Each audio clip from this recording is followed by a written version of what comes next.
For I want that glib and oily art, to speak and purpose not since what I well intend. I'll do it before I speak, thou'st make it known. It is no vicious blot, murder, or foulness, no unchaste action, or dishonored step that have deprived me of your grace and favour. But even for want of that for which I am richer, a still soliciting I in such a tongue as I am glad I have not. Though not to have it, have lost me in your liking. The jewels of our father, with washed eyes, Cordelia leaves you.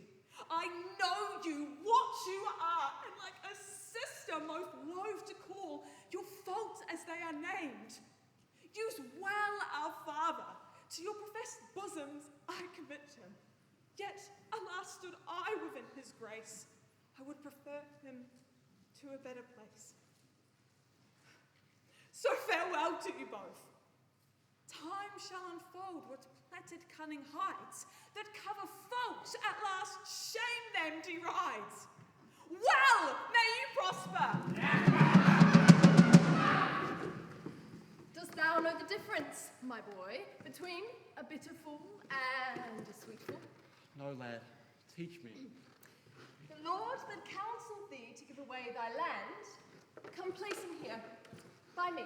Do thou for him stand. Stand.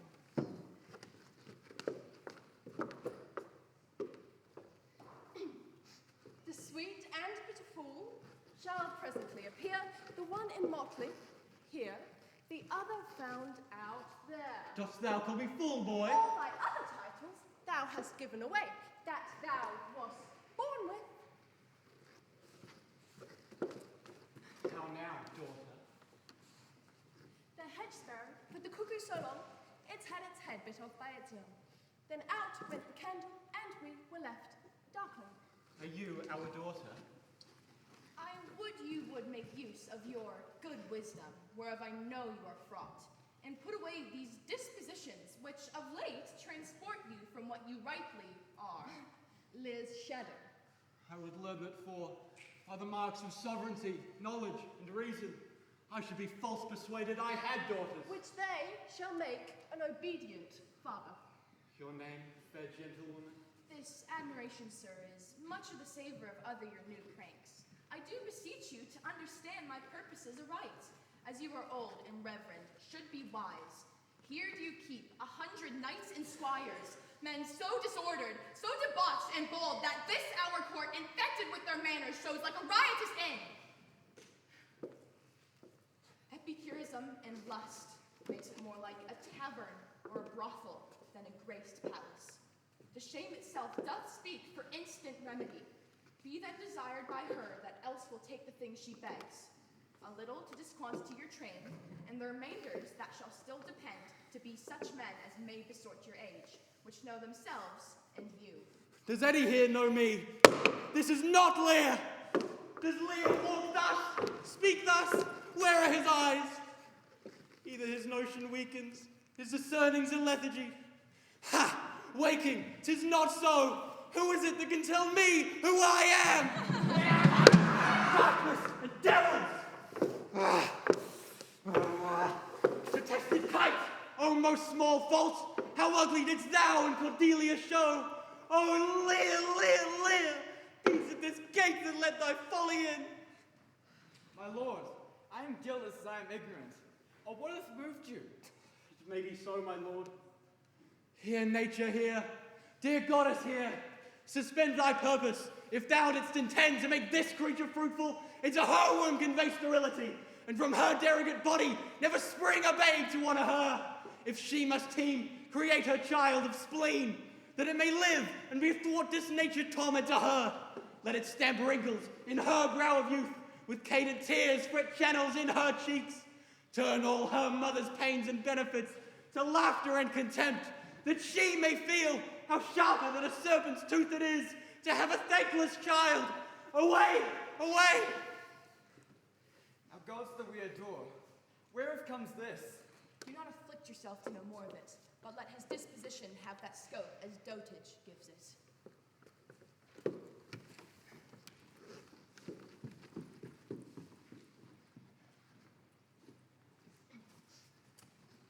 Canst tell how an oyster makes its shell? No. Nor I neither. But I can tell why a snail has a house. Why? Why? To keep his head in, not to give away to his daughters, leaving his horns without a case.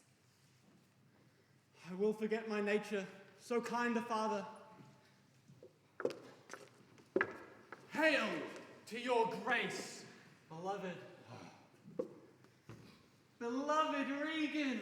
Thy sister's naught, O Regan. She hath tied sharp-toothed unkindness like a vulture. Here, I can scarce speak to thee. Thou'lt not believe with how depraved a quality, O Regan. Oh, sir, you are old. Nature in you stands on the verge of her confine. You should be ruled and led by some discretion that discerns your state better than yourself. I pray you, father, being weak seems so, if, till the expiration of your month, you will return and sojourn with my sister, dismissing half your train, come then to me. I am now from home and out of that provision, which shall be needful for your entertainment. Prithee, daughter, do not make me mad. I will not trouble thee, my child. Farewell.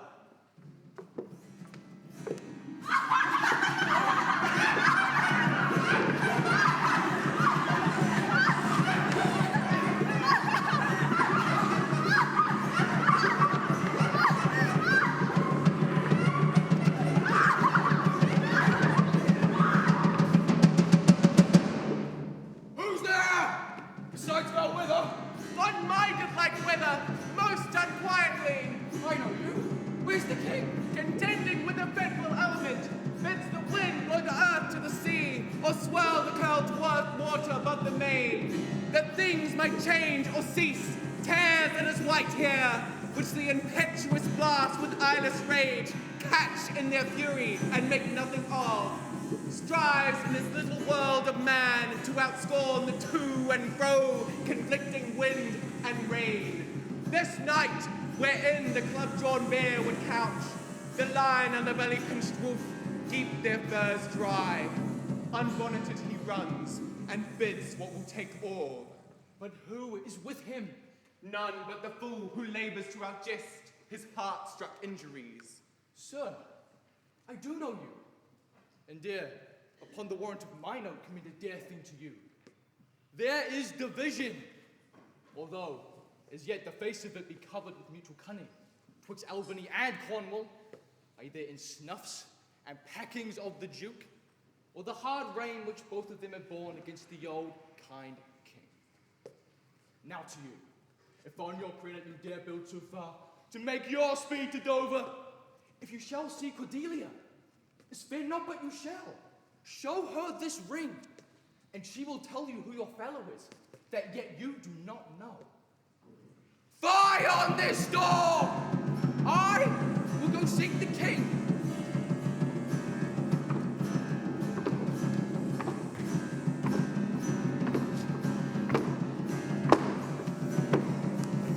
Blow winds and crack your cheeks! Rain, blow! You cataracts and hurricanes! Spout till you have drenched the steeples, drowned the cocks! You sulphurous and thought-executing fires, born curries of oak-leaving thunderbolts, since my white head! And thou, all shaking thunder, smite flat the thick rotundity of the world! Crack nature's molds, and German spill at watch that make ingrateful man! Our nuncle poured holy water in a dry house. It's better than this rainwater out of doors from Uncle Inn.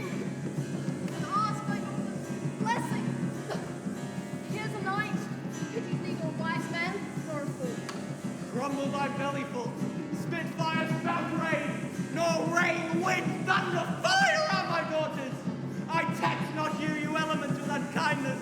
I never gave you kingdom, called you children, you owe me no subscription. Then let fall your horrible pleasure. Here I stand, your slave.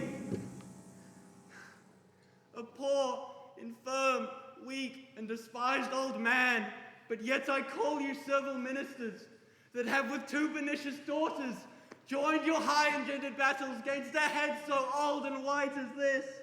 Oh, 'tis foul! Who's there? Mary, here's grace and a codpiece. That's a wise man and a fool. Alas, sir, are you here? Things that love night love not such nights as these. Thy wrathful skies gallow the very wanderers of the dark. Look! Beheaded! Gracious, my lord, hard by there is a hovel. Some friendship will it lend you against the tempest. Repose you there, will I to this hard house? My wits begin to turn. Come on, my boy. My boy. Art cold? I am cold myself. Where is the straw, my fellow? The art of our necessities is strange that can make vile things precious. Come, your hovel. For fool and knave, I've one part in my heart that's sorry yet for thee.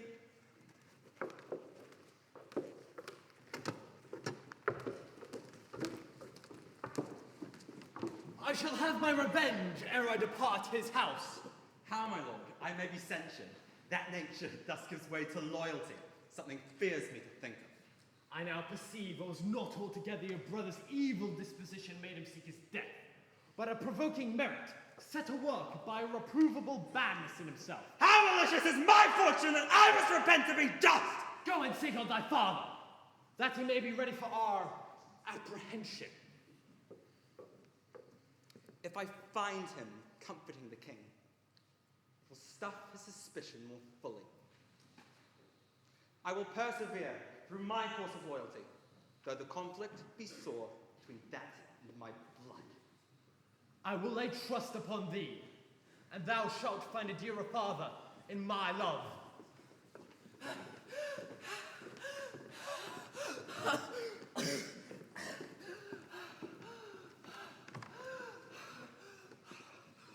When shall I come to the top of that same hill? You do climb it now, my lord. Look how we labor. Methinks the ground is even. Horrible sea. Hark! Do you hear the sea? No, truly. But who comes here? The safer seats will near accommodate his master thus. No, they cannot touch me for coining. I am the king himself. Ah! Oh, thou side-piercing sight! Nature's above art in that respect. There's your press money. That fellow handles his bow like a crow-keeper. Come, you coffee's yard. Look, a mouse. Peace. This piece of toasted cheese will do it. There's my gauntlet. I'll prove it on a giant. Bring up the brown bills. Oh, well-flown bird. In the clouds, you give the word. Sweet marjoram! I know that voice. Ha! The trick of that voice I do well remember. Is it not the king? Aye. Every inch a king. Oh, let me kiss that. And? Let me wipe it first.